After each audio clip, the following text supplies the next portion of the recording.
Kok bisa sih video organik yang cuma 15 detik ngalahin iklan ratusan ribu gue? Kenapa ya? Selamat datang di episode 2 dari playlist Organic Funneling, di mana kita akan membahas strategi cuan tanpa menggunakan iklan berbayar. So, seperti detailnya, yuk langsung aja kita bahas ya. Jadi buat teman-teman yang masih penasaran tentang kenapa sih video organik 15 detik bisa kalahin iklan ratusan ribu rupiah, yang penasaran banget gitu, teman-teman bisa tonton video ini sampai habis. Karena gue akan walkthrough dan kasih alasannya tuh satu persatu ya, biar teman-teman paham, ngerti, dan nanti menentukan strategi berikutnya untuk bisa berjualan produk digital teman-teman tuh jadi seperti apa, jadi nanti berikutnya jadi lebih tahu gitu ya. Jadi nonton videonya jangan di skip ya, nonton videonya satu persatu gitu ya sampai habis kayak gitu. Nah terus sekarang kita langsung aja masuk ke dalam materinya ya. Apa sih alasannya kenapa sih gitu kan. Jadi pernah nih gua kasih analogi sederhananya. Jadi pernah gak sih lo lagi asik-asik scrolling reels Instagram atau FYP TikTok, terus tiba-tiba muncul video yang langsung lo skip dalam waktu kurang dari setengah detik. Iya, itu adalah iklan bersponsor yang bisa kayak lu lagi buka buka HP segala macam, scroll TikTok segala macam, ternyata ini apaan sih, iklan nggak jelas nih, langsung aja di swipe kayak gitu ya. Nah kayak gitu, kita semua punya kesamaan yang sama. Kita bukan buka media sosial buat cari hiburan, edukasi, atau kepoin teman atau kepoin mantan gitu ya. Bukan buat dijadiin produk, bukan buat dijijilin produk secara paksa. Itulah kenapa secara psikologis mata kita udah terlatih punya yang namanya adalah ad blindness, alias kebutaan terhadap iklan. Jadi kalau kita ngelihat iklan langsung bodo amat, swipe aja, gua males ngeliatin iklannya kayak gitu ya.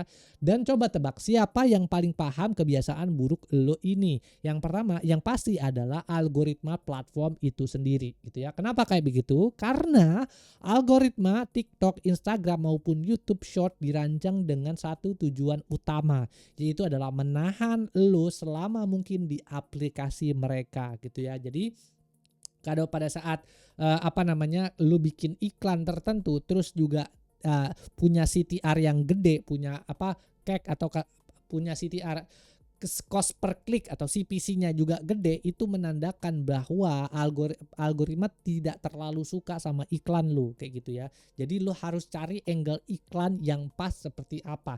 Nah, salah satu strateginya untuk bisa menemukan angle iklan yang pas adalah bukan dengan menggunakan teknik-teknik coba lagi kayak gitu ya, ngeluarin duit lagi, bukan gitu ya.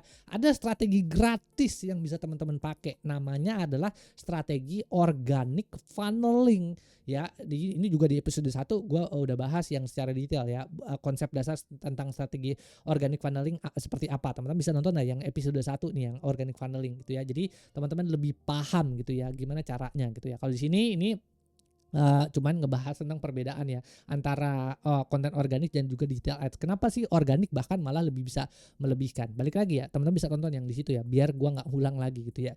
Jadi balik lagi ya, kita balik lagi ke sini. Yang paling tahu sebenarnya iklan teman-teman bagus apa enggak, kita bisa ngelihat hasil evaluasinya adalah based on CPC dan juga CTR yang ada di dalam report dari iklan teman-teman tersebut gitu ya. Jadi kayak gitu. Balik lagi, gua masuk dulu ke materi ya. Jadi semakin lama lo nongkrong di platform mereka, semakin banyak data yang mereka bisa ambil dan semakin bernilai platform mereka di mata investor. Nah, kalau lo pasang iklan yang ngebosenin, bikin orang langsung kabur dari aplikasi, dan lo paksa terus menerus ya bodo amat, yang penting gua iklanin terus kayak gitu ya, tanpa ada strategi tertentu berikutnya, maka dan mereka audiens bakalan buru-buru geser layar. Algoritma bakal mencatat tindakan tersebut sebagai negatif signal di mata algoritma. Konten lo akan dianggap merusak user experience, dan biasanya balik lagi biaya CPC, cost per click atau CTR-nya akan jadi jauh lebih mahal. Dia akan terus dimahalin, pokoknya bodo amat ya, ini mahal banget lo, karena susah banget nih mempromosikan konten-konten iklan yang lo punya saat ini gitu ya. Nah ini ya, makanya nggak heran kalau iklan lo yang bayar mahal-mahal malah kalah jangkauannya sama video organik buatan kreator kecil yang cuman modal rekaman HP doang. Atau juga lu merasakan itu sendiri ya, ngelihat kayak ada video gua nih cuma 15 detik, gua ngasal doang, cuman pakai ngerekam gua doang gitu di pakai HP tanpa editing sama sekali, malah itu yang lebih viral ya dibandingin sama iklan-iklan gue yang udah gue bayar ratusan ribu gitu, atau bahkan jutaan kayak gitu ya. Nah itu teman-teman harus melakukan evaluasi lagi gitu ya. Intinya adalah benang merahnya gini ya, teman-teman punya punya konten organik gitu ya. Nah teman-teman juga punya yang namanya adalah iklan gitu ya. Kalau teman-teman mau bikin suatu iklan yang punya CPC dan CTR yang rendah untuk bisa mendapatkan keuntungan yang besar, caranya atau benang merahnya adalah teman-teman lihat aja gitu kan, kan. Nih ya di analytics platform teman-teman, entah itu di YouTube, TikTok, Instagram, terserah, lihat aja orang tuh sukanya konten yang mana. Kalau udah tahu kontennya yang mana, sukanya yang mana, ya udah tinggal dari sini angle-nya diambil, ditarik, dimasukin sebagai iklan. Caranya kayak gitu. Itu disebut sebagai cara melakukan testing atau validasi bikin iklan pakai strategi namanya organic funneling kayak gitu ya. Nah, habis itu berikutnya sekarang ini ada strategi suksesnya. Jadi tips suksesnya buat teman-teman. Jadi coba lu inget-inget hari ini biar teman-teman ada gambaran lagi ya. Berapa kali lu nge-skip iklan yang lewat di medsos lu, dan berapa kali lu dengan sukarela nonton video edukasi singkat sampai habis. Komen di kolom komentar di bawah biar kita bisa belajar bareng-bareng kayak gitu ya. Oke, so sekarang kita langsung aja masuk ke dalam materi berikutnya. Itu adalah kesalahan fatal yang bikin konten organik lu gagal gitu ya.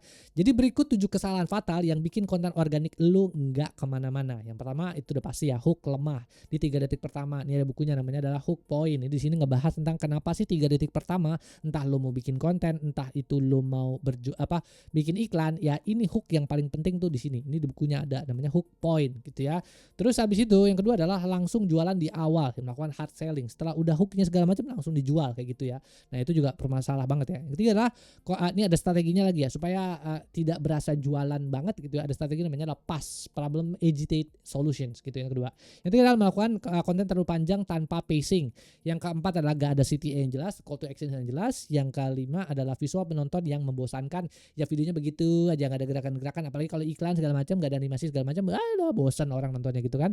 Yang keenam ada audionya buruk ya, pada saat melakukan perekaman gak ada suaranya yang benar-benar pas gitu ya. Yang terakhir adalah gak konsisten posting, itu juga jadi bagaimana caranya teman-teman atau algoritma itu mau belajar ya, entah itu dari konten organik teman-teman ataupun dari iklan teman-teman, kalau teman-teman itu nggak konsisten melakukan postingan gitu ya. Ya, jadi inget ya, salah satu caranya ya untuk bisa belajar dari analytics platform yaitu adalah kita harus tetap bisa melakukan postingan itu, ngeposting konten-konten itu secara reguler atau secara konsisten kayak gitu ya intinya. Nah, kalau buat kalau buat teman-teman yang pengen belajar ya untuk bisa bikin konten-konten yang engaging, yang punya retention rate yang tinggi, atau belajar juga cara mengembangkan produk digital secara utuh gitu ya. Ini sebenarnya udah gue bahas ya di dalam kursus digital gue yang ada linknya di deskripsi di bawah gitu ya. Nah, ini udah ada materi soal cara bikin hook, ada juga materi untuk tofu mofu bofu itu seperti apa, terus juga ada juga berbagai macam AI-nya yang bisa ngebantu teman-teman ya. Hook ini ada AI-nya namanya Viral Hook Architect. Kalau misalnya teman-teman mau bikin script konten, ada script body, ada juga script konten yang bentuknya kayak begini, lisan, itu ada The Content Alchemist, macam-macam lah. Pokoknya teman-teman nanti bisa cek sendiri di deskripsi bawah ya. Itu semuanya udah lengkap ya, biar gue nggak ngulang lagi ya ngejelasin tentang ini semua. Itu ya. Oke, jadi itu. Terus habis itu berikutnya sekarang di sini ada warning nih buat teman-teman. Jadi kalau lo melakukan 3 atau lebih kesalahan di atas, wajar banget kalau konten organik lo nggak tembus 1000 view. Tapi tenang, setelah lo baca sections berikutnya, lo bakal tahu persis gimana caranya fixing semua ini gitu ya. Nanti gue akan kasih lagi alasan-alasannya dari researchnya dan juga pet-petnya itu seperti apa ya untuk bisa fixing semua problem-problem ini gitu. Oke, so langsung aja kita lanjut ke materi berikutnya, yaitu adalah pertarungan abadi watch time organik versus iklan yang ngeganggu.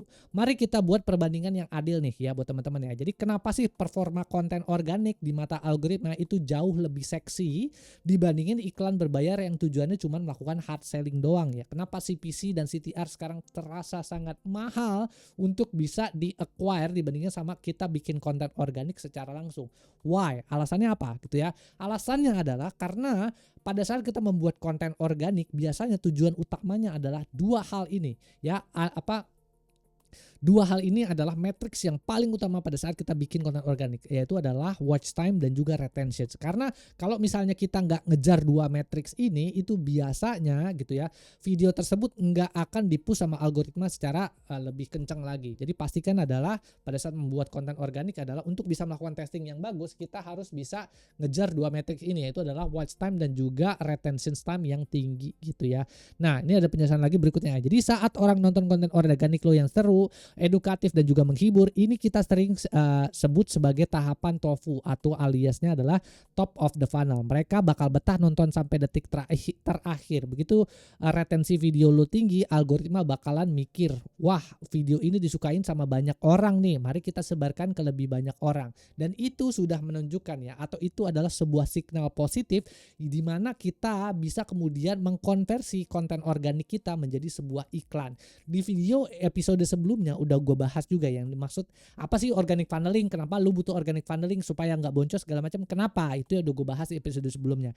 Intinya adalah ya dengan cara lu ya mengulik matrix ini, yaitu adalah watch time dan retention yang udah ada nih dari konten lu itu, lu bisa menemukan gitu angle-nya. Oh kalau di sini gue pakai angle konten seperti ini, itu apinya nggak nyala gitu kan. Oh yaudah gue pindah aja, ngelihatnya dari apa, apinya nggak nyala ngelihatnya dari mana, watch time dan retention time. Oh ini apinya nggak nyala, geser ke sini ya, coba gue ketekin gitu kan koreknya di sini, nyala nggak nih ya, watch time and retention time-nya nyala nggak di sini? Oh nyala nih di sini. Ya udah berarti angle-nya di sini. Ya udah nanti kalau udah keluar percikan apinya, udah keluar nyala apinya dikit, ya udah tinggal disiram sama bensin, cepret apinya gede. Nah, itulah lu udah bisa cuan luar biasa dari sana. Jadi bikin konten yang organik itu juga harus lu lakukan, apalagi kalau lu berjualan produk digital gitu. Jangan hit and run doang. Ya lu bisa hit and run, untung cepret abis itu, tapi besok-besok orang kalau dijijilin produk digital yang sama, nggak akan ada lagi yang mau yang beli dari lu. Jadi pastikan adalah lu bikin konten organik juga, ya tujuannya adalah nggak cuma berjualan doang transaksional, tapi juga relational, ngebantuin orang solving problem mereka. Jadi kayak gitu ya. Dan ini salah satu sinyalnya adalah kita bisa ngelihat watch time dan juga retention time. Nah habis itu berikutnya ya, mari kita bedah perbedaan platform di mata algoritma lewat tabel super jelas ini. Ya, jadi kalau konten organik yang TOFU yang bernilai tinggi itu biasanya dia punya sinyal awal dianggap sebagai hiburan atau solusi yang dicari sama orang gitu ya. Ini dianggap sebagai gangguan atau interupsi aktivitas. CTR sama CPC-nya akan jauh lebih tinggi ya dibandingin sama konten-konten TOFU ini gitu ya. Dan ya ini ada penjelasan-penjelasan berikutnya ya. Rata-rata retensinya lebih tinggi lah kalau TOFU, itu penyebarannya juga akan organik ya, namanya adalah organic funneling gitu ya. Juga konten-kontennya akan disebar sama algoritma secara organik. Habis itu berikutnya sini efek trustnya atau MOVU-nya juga akan jadi jauh lebih tinggi karena lu bikin bener-bener konten yang bisa ngebantuin orang gitu kan. Nah jadi nanti pada saat lo bikin konten-konten yang MOVU lagi, yang lebih detail lagi segala macam, itu orang akan lebih percaya, oh iya nih orang ngebantuin, nggak langsung lakukan hard selling ke MOVU kayak gitu ya. Jadi jelas banget kan pertarungan konten organik yang dirancang dengan alur yang benar itu selalu menang telak dalam memikat hati algoritma dan juga calon pembeli. Jadi pastikan adalah balik lagi gunakan strategi organic funneling ini untuk bisa melakukan evaluasi iklan teman-teman dan juga konten teman-teman kayak gitu ya. Nah ini ya, kalau lo dipaksa milih ya, bikin konten yang disebar gratis oleh algoritma ke 100.000 orang karena retensinya tinggi, atau bayar 5 juta ke platform iklan demi menjangkau jumlah orang yang sama tapi mereka semua benci iklan lo, pilihan rasional ada di tangan lo. Lo mau pilih yang mana? Kalau yang pilihan B ini bayar 5 juta, by the way, belum tentu ada garansi bahwa duit yang lo masukin ke dalam iklan tersebut itu bisa bakalan balik lagi ya. Kalau nggak ada testingnya, kalau nggak ada validasinya, lo akan sangat-sangat sulit bisa melakukannya kayak gitu ya. Nah itu ya, jadi kayak gitu. Terus sekarang kita lanjut lagi masuk ke dalam materi berikutnya, yaitu adalah rahasia jangkauan organik yang menggila, itu dengan menggunakan formula EAT dan juga hook story offer gitu ya.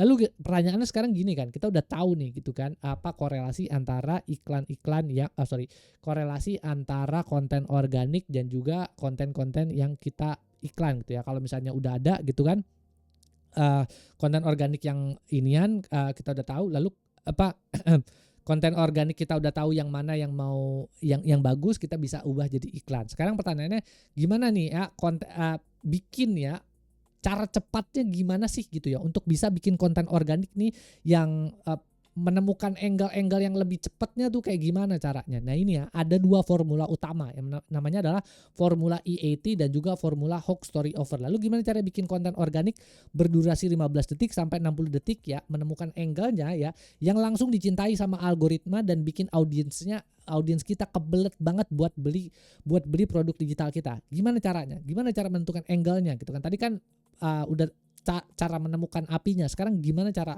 menemukan angle-nya? Rahasianya bukan di kamera mahal, tapi ada di struktur konten lu. Lu harus pakai formula. Ini formulanya sebenarnya ada banyak sih. Ada pakai hook, story over, ada pakai pass, ada problem, edited solutions, dan seterusnya. Ada banyak sih ya. Ini balik lagi, ada di link deskripsi bawah, teman-teman cek sendiri lah. Yang dibalut dengan prinsip EAT, expertise, authoritiveness, dan juga trustworthiness gitu ya. Ini sebenarnya konsep dari Google ya. Konsep Google atau search engine, kalau teman-teman belajar digital marketing atau search engine, itu ada yang namanya teknik namanya search engine optimization. Turunannya lagi ada yang namanya EAT ya. Ini adalah bagaimana caranya Google bisa menentukan sebuah website itu bisa dipercaya apa enggak. Nama tekniknya adalah, algoritmanya adalah EAT, expertise, authoritativeness, atau trustworthiness. Ini nanti gua akan jelasin lagi di bawah ya, di bagian bawah. Tapi intinya ada 2 strategi yang bisa teman-teman pakai, hook, story over, atau juga expertise ini ya, EAT gitu ya. Kita bedah satu-satu, oke? Jadi bedanya formula hook, story over dengan kita bedah nih formula hook, story over dengan contoh nyata gitu ya. Jadi hook, story over itu terbagi jadi 3 bagian utama. Yang pertama adalah hook, 0 sampai 5 detik pertama, 0 sampai 3 detik pertama. Bukunya mana nih? Bukunya namanya adalah hook point gitu ya. Tugasnya cuma satu, yaitu menahan jempol audiens kita biar nggak nge-skip. Bikin judul atau kalimat pembuka yang memukul emosi atau menantang asumsi lama mereka. Contoh hook yang mematikan adalah kayak stop posting konten tiap hari kalau lo nggak tahu 3 metrik ini, challenge assumptions, dan seterusnya. Balik lagi udah ada AI-nya ya, gue masa ngejelasin apa strategi hook udah ada lah di dalam kreator viral itu, ada viral hook arsitek, pakai aja itu, nanti teman-teman bisa lebih cepat kerjanya. Bisa berikutnya adalah story ya, 5 sampai 45 detik ya. Itu ini sebenarnya lebih ke arah body content ya, value dari kontennya itu apa yang bisa teman-teman provide untuk bisa solving masalah orang gitu ya. Nah, ini berikan isi materi yang berbobot secara singkat tapi padat.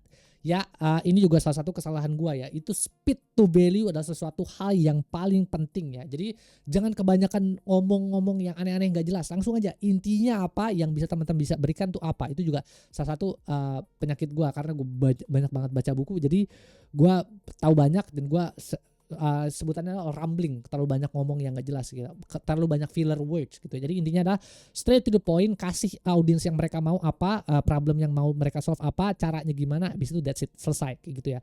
Nah, nanti habis itu ini story-nya ya, jelasin di story-nya atau di body-nya kayak gitu ya. Ini teman-teman harus memberikan pada saat memberikan story juga teman-teman harus menunjukkan 3 poin utama nih. Yang pertama adalah expertise ya. Gua udah bantu 47 creator. Kalau misalnya teman-teman nggak punya kayak begini, teman-teman bisa tunjukin ya expertise teman-teman dengan dalam bentuk apa. Pengalaman gue dulu kerjanya di bidang industri apa segala macam. Teman-teman juga bisa nih buku yang udah gue baca nih, gue udah baca buku banyak loh segala macam nih, buku ini begini, buku ini begini, gue udah coba berbagai macam studi kasus nih, contoh studi kasusnya begini bla bla bla. Itu bisa ditunjukin semua dengan cara menunjukkan expertise teman-teman ya. Kasih lihat ya background buku segala macam kayak gini untuk bisa menunjukkan bahwa oh ini loh, gue tuh udah baca begini, gue udah tahu teori ini, gue udah mengerti teori ini. Lo akan sangat terbantu dari dengerin gue itu ya. Itu teman-teman kalau bisa masukin poin pertama adalah expertise di sana. Yang kedua adalah authoritativeness ya. Jadi data dari 500 video yang udah gua analisis menunjukkan pola yang sama-sama aja gitu kan. Semakin teman-teman menunjukkan lebih banyak, itu semakin teman-teman akan terlihat sangat menjadi seorang expert gitu. Teman-teman akan dilihat sebagai seorang orang yang ngerti tentang bidang tersebut. Itu yang kedua. Yang ketiga trustworthiness. Ini bukan teori doang, gua praktekin sendiri dan hasilnya gila banget gitu ya. Jadi kepercayaan itu juga sesuatu hal yang penting. Balik lagi, ini juga udah gue bahas ya. Nggak cuma menunjukkan aja gitu kan, social proof doang, enggak juga. Tapi kepercayaan itu adalah sesuatu hal yang paling penting pada saat teman-teman mau berjualan apapun sih, berjualan produk digital, berjualan produk apapun itu, kepercayaan adalah sesuatu hal yang penting. Nah, cara untuk bisa menunjukkan kepercayaan itu adalah ya teman-teman fokusnya value teman-teman tuh apa ya. Value-nya jangan cuman kayak yang penting gue dapat duit dari ini orang, enggak kayak gitu. Intinya adalah bagaimana caranya lu bisa benar-benar ngebantuin ya, pakai produk digital, lu pakai apapun yang lu tahu, gimana caranya bisa bantuin mereka gitu. Jadi kalau lu bisa kayak begitu, kalau lu punya mindset yang begitu, itu orang-orang akan jadi lebih terbantu dan juga dia akan percaya sama lu. Ketika lu dipercaya sama orang, lu jualan apapun akan jadi jauh lebih mudah kayak gitu. Jadi itu prinsip yang namanya adalah EAT atau EAT, Authoritiveness, Trustworthiness. Ini masukin ke dalam story ya atau ceritanya ya di dalam konten organik teman-teman gitu ya. Habis itu yang terakhir adalah offernya. Ini adalah 15 detik terakhir lakukan penawaran halus atau soft selling gitu ya. Atau teman-teman sambil in between di dalam penjelasan teman-teman, ini udah gue jelasin di sini ya. Ini udah gue jelasin di sini ya. Kayak gitu itu ini juga gue melakukan soft selling namanya ya. Di dalam produk digital gue itu udah lengkap semua lo di sini segala macam itu teman-teman tinggal pakai aja di sana kayak gitu. Itu juga strateginya kayak gitu ya. Atau soft selling yang terakhir di bagian akhir juga teman-teman bisa melakukan kayak begitu ya. Nah itu ya, ini juga kalau teman-teman mau ngelihat lebih detail ya, ini ada EAT atau expertise, authoritativeness, dan trustworthiness. Tapi sekarang ada lagi ya pengembangan berikutnya dari Google, ada EEAT namanya. Adalah experience, expertise, authoritativeness, dan trustworthiness. Jadi kalau expertise itu, ini gue gedein aja biar teman-teman bisa ngelihat lebih detail. Di sini, jadi ada EEAT sekarang. Experience itu ada does your content shows that you have the first hand experience with the topic discussed. Jadi lu punya pengalaman nggak di situ kan? Lu udah berapa lama nih ngejelasin tentang itu? Itu yang pertama. Yang kedua adalah expertise. How much industry knowledge and experience do you and other authors have on the topic gitu. Seberapa jauh ya pengalaman lu segala macam, pengetahuan tentang terhadap industri tersebut, lu berapa banyak lu baca buku dan seterusnya kayak gitu ya. Nah ini kalau experience tuh seberapa lama lu di bidang tersebut. Yang kedua kalau expertise tuh seberapa banyak pengetahuan lu. Yang ketiga adalah authoritativeness. Do industry expert, influencer, and other leading brands see your website ya as a kalau see your channel as a go-to source for reliable information or link to your content as proof gitu ya. Jadi ini authoritativeness adalah seberapa banyak lu dikutip sama orang kayak gitu ya. Kalau trustworthiness adalah how transparent and accurate is the information you give and how well do you protect the users data ya. Kalau ini balik lagi kita ngomonginnya soal SEO ya atau search engine optimization gitu ya. Tapi kalau misalnya kita ngomongin channel gitu ya, kita ngomongin suatu bagaimana cara bikin konten organik yang bagus gitu, itu seberapa lu dipercaya sama orang. Kalau lu berjualan, balik lagi ya, prinsip lu jualan, makanya gue bilang kan kalau lu strateginya hit and run, lu akan setengah mati nanti berikutnya ya. Lu mau jualan produk digital lagi segala macam, lu berjualan lagi, bikin produk digital terus, capek lu kan ngurusin kayak begitu. Tapi kalau misalnya lu bikin personal branding gitu ya, lu bikin benar-benar mindset lu mau ngebantuin orang, itu akan sangat jauh lebih mudah nanti ke depannya buat lu. Oke, terus abis itu sekarang kita masuk lagi ke sampai mana tadi kita ya, EEAT kan sekarang. Ini ya, mungkin gue skip aja bagian ini, tadi gue dijelasin ya soal EAT dan juga EEAT. Nah sekarang ini ada pro tipnya buat teman-teman. Jadi gabungkan hook story offer plus EAT itu ibarat kayak resep masakan bintang 5. Sekali lu kuasai takarannya, konten apapun yang lu buat bakal otomatis disayang sama algoritma dan bisa menghasilkan cuan yang berlimpah berikutnya. Dia algoritma akan nge-push konten lu dan juga lu akan bisa jadi jauh lebih mudah kalau misalnya mau berjualan produk digital lainnya berikutnya kayak gitu ya. Nah itu. Nah terus habis itu sekarang kita masuk ke dalam materi terakhir ya, itu adalah langkah aksi hari ini. Itu adalah template riset audience dan juga blueprint seperti apa sih yang teman-teman butuhkan untuk bisa bikin konten organik yang bisa menemukan gitu ya angle yang tepat nih di mana ya kira-kira untuk bisa melakukan yang namanya adalah organic funneling supaya nanti bisa jualan bisa bikin apinya dan bisa kita siram pakai digital ads-nya untuk bisa cuan luar biasa dari produk digital. Gimana caranya gitu kan. Nah ini adalah template research audience-nya dan juga blueprint-nya. Sekarang lu udah tahu rahasianya, langkah berikutnya adalah mengambil tindakan nyata. Nggak usah mikir muluk-muluk, langsung rekam 100 video. Kita mulai dari dasar yang paling krusial, yaitu adalah melakukan riset audience ya.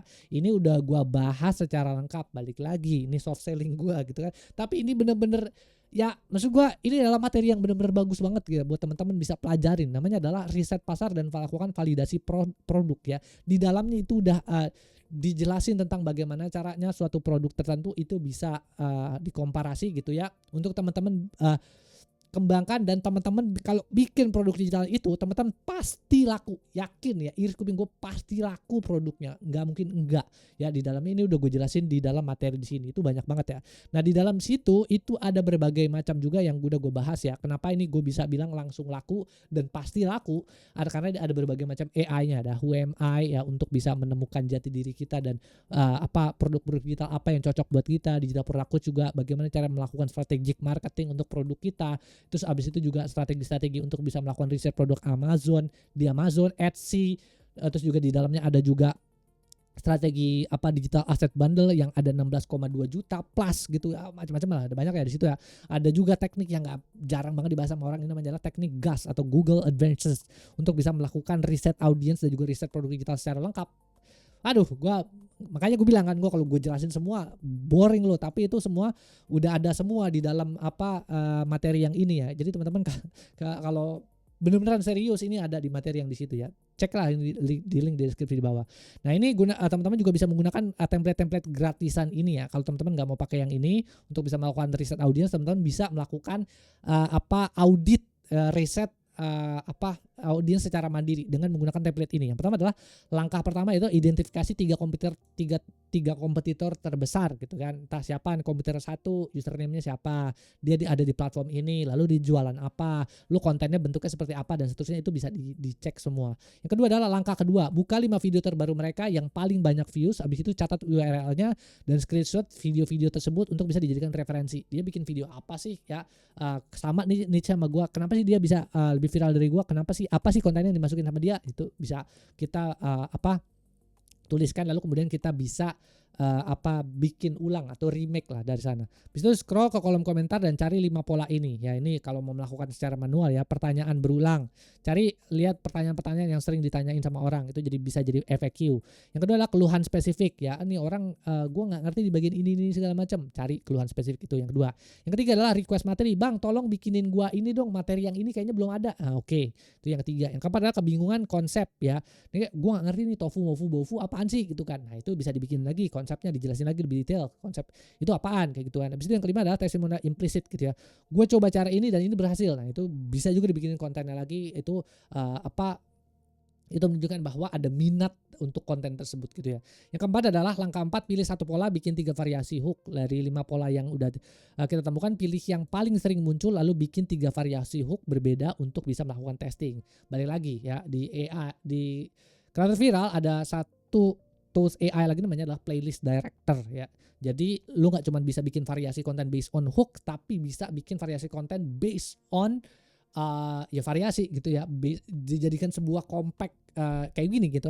Ini semua lu pikir gua nulis nih ya, semua materi ini, semua ide konten ini lu pikir gua tulis? Kagak ada yang gua tulis sendiri bro, semuanya dibikin sama AI, dibikin strateginya semua dibikinin pakai AI, gua tinggal bikin present aja kayak begini, udah gue presenting ke lu aja gitu kan, bikin videonya kayak begini kayak gitu tuh. Makanya gue bilang itu semua toolsnya ada di link deskripsi bawah, cek sendiri deh gitu ya, males gue ngejelasin lagi itu ya. Terus yang kelima adalah rekam video pertama lu hari ini pakai formula hook, story over atau HSO tadi, atau bisa pakai problem editor solutions juga. Teman-teman bisa ya, banyak lah strategi-strateginya itu yang udah lu pelajari. Kemudian gak perlu sempurna, yang penting lu mulai dulu ya. Perfections comes from exercise dan juga experience. Jadi terus aja ngolah, terus aja segala macam belajar sampai kemudian akhirnya konten-konten lu jadi bagus dan lu bisa menemukan angle yang tepat tuh apa sih gitu ya konten lu, sehingga bisa dipush algoritma, dan juga lu bisa bikin konten iklan yang kemudian bisa bikin fire dan lu bisa juga jadi lebih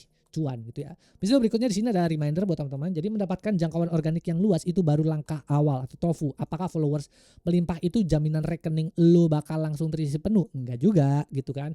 Bagaimana kalau lu punya 1 juta followers tapi kantong lu tetap kering kerontang kayak gitu ya. Nah jadi balik lagi ya, kalau lu nggak pakai kalau lu asal bikin konten doang, itu pasti lu bakalan kayak begini ya. Lu bakalan punya lu punya followers banyak 1 juta gitu ya, tapi lu kantong lu tetap kering gitu ya. Makanya itu gue ajarin kan dari ini juga, kita pakai strategi namanya adalah organic funneling di ini juga. Terus kita pakai strategi tofu mofu bofu biar kita bisa lebih terstruktur kayak gitu ya. Jadi ingat teman-teman ya, selalu pada saat membuat konten apapun itu, selalu masukkan konten tersebut ke dalam funnel.